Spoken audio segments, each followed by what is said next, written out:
ଆଜିକାର ଏହି କାଳାଂଶରେ ସମସ୍ତଙ୍କୁ ସ୍ୱାଗତ। ବଣ ଜଙ୍ଗଲ ଗୁଡ଼ିକରେ ବସବାସ କରୁଥିବା ପଶୁ ପକ୍ଷୀ କୀଟପତଙ୍ଗ ଏପରିକି ଅଣୁଜୀବ ଇତ୍ୟାଦିକୁ ନେଇ ବନ୍ୟ ଜୀବଜନ୍ତୁ ବା ୱାଇଲ୍ଡ ଲାଇଫ୍ ଗଠିତ ହୋଇଥାଏ। ଏହା ଏକ ଅସରନ୍ତି ସମ୍ବଳ ବା ଅକ୍ଷୟ ସମ୍ବଳର ଅନ୍ତର୍ଗତ ହୋଇଥାଏ। ଏହା ଜୈବମଣ୍ଡଳରେ ଜୈବ ବିବିଧତା ସୃଷ୍ଟି କରିବାରେ ଆମକୁ ସାହାଯ୍ୟ କରିଥାଏ।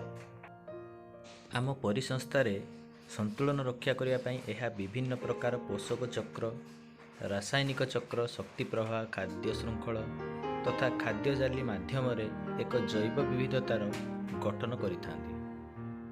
ଭୂପୃଷ୍ଠର କୌଣସି ଗୋଟିଏ ଅଞ୍ଚଳର ପ୍ରାକୃତିକ ଉଦ୍ଭିଦ, ପ୍ରାଣୀ, ଜୀବଜନ୍ତୁ ଓ ପରିସଂସ୍ଥାର ସମଷ୍ଟିକୁ ଜୈବ ବିବିଧତା କୁହାଯାଇଥାଏ।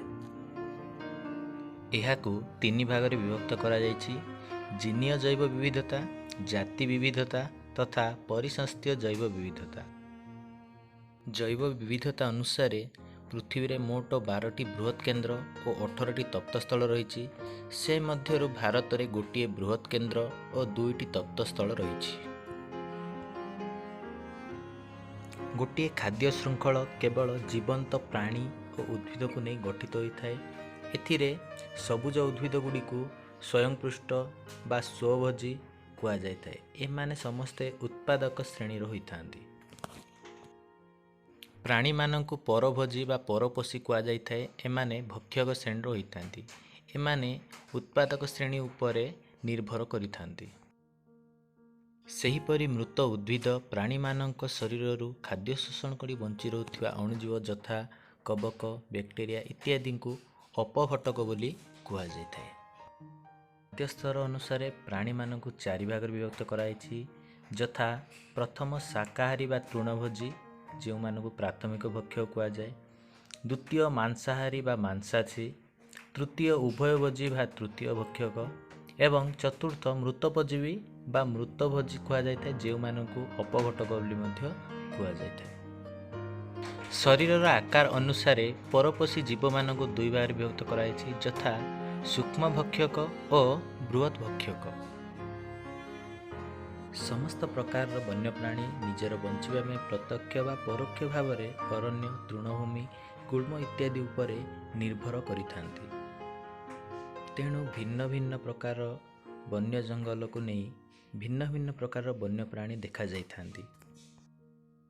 ଭାରତ ଏକ ଜୈବ ବିବିଧତାପୂର୍ଣ୍ଣ ଦେଶ ହୋଇଥିବାରୁ ଏଠାରେ ବହୁ ପ୍ରକାରର ପଶୁ, ପକ୍ଷୀ, ମାଛ, ଉଦ୍ଭିଦ, ସରୀସୃପ ଇତ୍ୟାଦି ମଧ୍ୟ ଦେଖାଯାଇଥାନ୍ତି।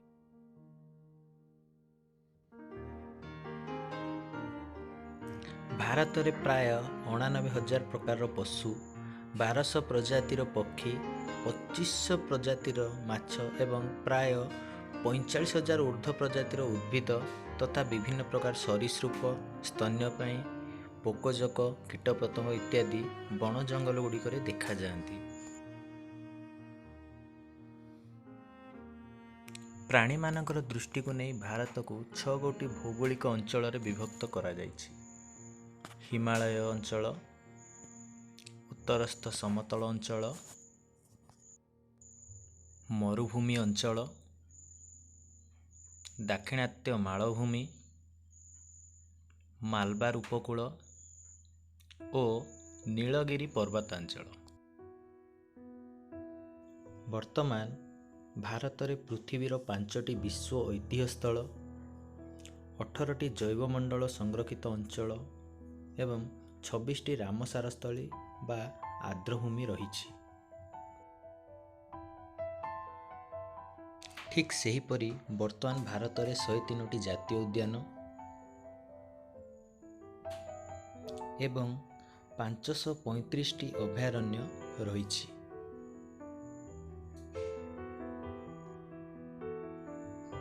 ପୃଥିବୀର ସମଗ୍ର ଆୟତନର ମାତ୍ର 2.4% ଭାରତ ହେଲେ ମଧ୍ୟ ଏଠାରେ ଜୈବ ବିବିଧତା ଅନୁସାରେ ପ୍ରାୟ 7.3% ପଶୁ, ପକ୍ଷୀ, ପ୍ରାଣୀ, ଉଦ୍ଭିଦ ଇତ୍ୟାଦି ଦେଖାଯାଆନ୍ତି।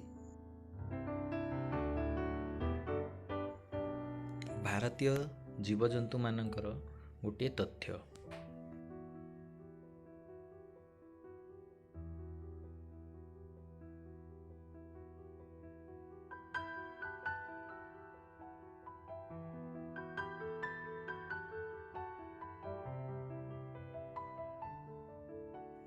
ଭାରତର କେତେକ ଜାତୀୟ ଉଦ୍ୟାନ ଓ ଅଭୟାରଣ୍ୟ ତଥା ରାଜ୍ୟ।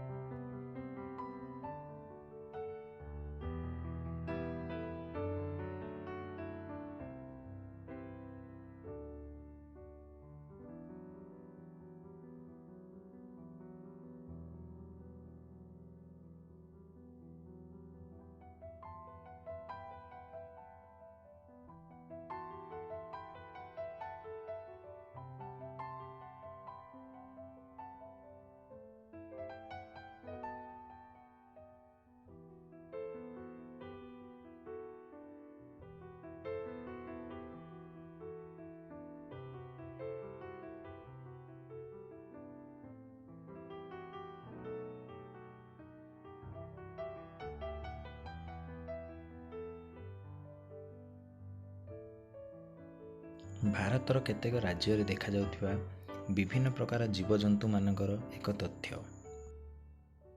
ଏସିଆ ମହାଦେଶର ଏକମାତ୍ର ସିଂହମାନଙ୍କ ପାଇଁ ଅଭୟାରଣ୍ୟ ଗୁଜରାଟର ସୌରାଷ୍ଟ୍ର ଅନ୍ତର୍ଗତ ଗିର୍ ଜାତୀୟ ଉଦ୍ୟାନରେ ରହିଛି। ଠିକ୍ ସେହିପରି ଥର୍ ମରୁଭୂମିରେ ଜଙ୍ଗଲୀ ଗଧ ଓ ଓଟ ଇତ୍ୟାଦି ଦେଖାଯାଆନ୍ତି। ଓଡ଼ିଶାର ନନ୍ଦନକାନନ ଓ ରେବା ମାଳଭୂମିରେ ଧଳା ବାଘ ଦେଖାଯାଆନ୍ତି। ଭାରତ ଓ ନେପାଳ ସୀମାନ୍ତରେ କସ୍ତୁରୀ ମୃଗ, ଜଙ୍ଗଲୀ ମେଣ୍ଢା, ଚମରୀ ଗାଈ ଇତ୍ୟାଦି ଦେଖାଯାଆନ୍ତି। ଏହା ଛଡ଼ା ବରଫରେ ବାସ କରୁଥିବା ଚିତାବାଘ ମଧ୍ୟ ଏଠାରେ ଦେଖାଯାଆନ୍ତି।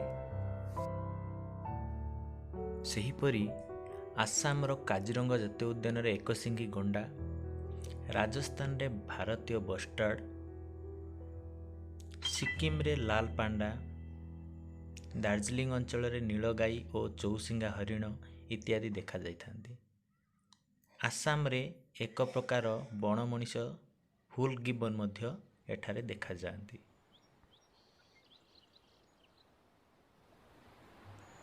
ଠିକ୍ ସେହିପରି ଉତ୍ତର ପୂର୍ବ ଭାରତରେ ବିଭିନ୍ନ ପ୍ରକାର ହନୁ ମାଙ୍କଡ଼, ପାତି ମାଙ୍କଡ଼ ତଥା ଦକ୍ଷିଣ ଭାରତରେ ଦୀର୍ଘ ଲାଞ୍ଜ ବିଶିଷ୍ଟ ମାଙ୍କଡ଼ ଦେଖାଯାଆନ୍ତି। ଭାରତରେ ବାଘକୁ ଜାତୀୟ ପଶୁ, ମୟୂରକୁ ଜାତୀୟ ପକ୍ଷୀ ଏବଂ ହାତୀକୁ ଜାତୀୟ ଐତିହ୍ୟ ପ୍ରାଣୀ ରୂପରେ ପରିଗଣନା। ଠିକ୍ ସେହିପରି ଓଡ଼ିଶାର ମହାନଦୀ ମୁହାଣ, ଭିତରକନିକା ଅଞ୍ଚଳ, ଋଷିକୁଲ୍ୟା ନଦୀ ମୁହାଣକୁ ଅଲିଭ୍ ରିଡ୍ଲେ ନାମକ ଏକ ବିରଳ କଇଁଛ ପ୍ରତିବର୍ଷ ଅଣ୍ଡା ଦେବା ପାଇଁ ଆସିଥାନ୍ତି। ସେହିପରି ଓଡ଼ିଶାର ଭିତରକନିକା ଅଞ୍ଚଳରେ ନୀଳକଙ୍କଡ଼ା ପରି ଏକ ବିରଳ କଙ୍କଡ଼ା ଦେଖାଯାଆନ୍ତି। ଚିଲିକା ହ୍ରଦରେ ଇରାବତୀ ଡଲଫିନ୍ ମଧ୍ୟ ଦେଖାଯାଆନ୍ତି। ଭାରତରେ ଡଲଫିନ୍କୁ ଜାତୀୟ ଜଳଚର ପ୍ରାଣୀ ଭାବେ ସ୍ୱୀକୃତି ଦିଆଯାଇଛି। ଏହାଛଡ଼ା ବିଭିନ୍ନ ପ୍ରକାରର ପକ୍ଷୀ, ପଶୁ ଭାରତରେ ବିଭିନ୍ନ ଅଞ୍ଚଳରେ ସବୁ ଦେଖାଯାଇଥାନ୍ତି। ତେଣୁ ଭାରତର ସୌନ୍ଦର୍ଯ୍ୟକୁ ଉପଭୋଗ କରିବା ପାଇଁ ବିଭିନ୍ନ ସମୟରେ ବିଦେଶରୁ ପର୍ଯ୍ୟଟକମାନେ ଏଠାକୁ ଆସିଥାନ୍ତି। ସମସ୍ତଙ୍କୁ ଧନ୍ୟବାଦ। ପରବର୍ତ୍ତୀ କାଳାଂଶରେ ଆମେମାନେ ବନ୍ୟପ୍ରାଣୀର ବ୍ୟବହାର ବିଷୟରେ କିଛି ଜାଣିବା।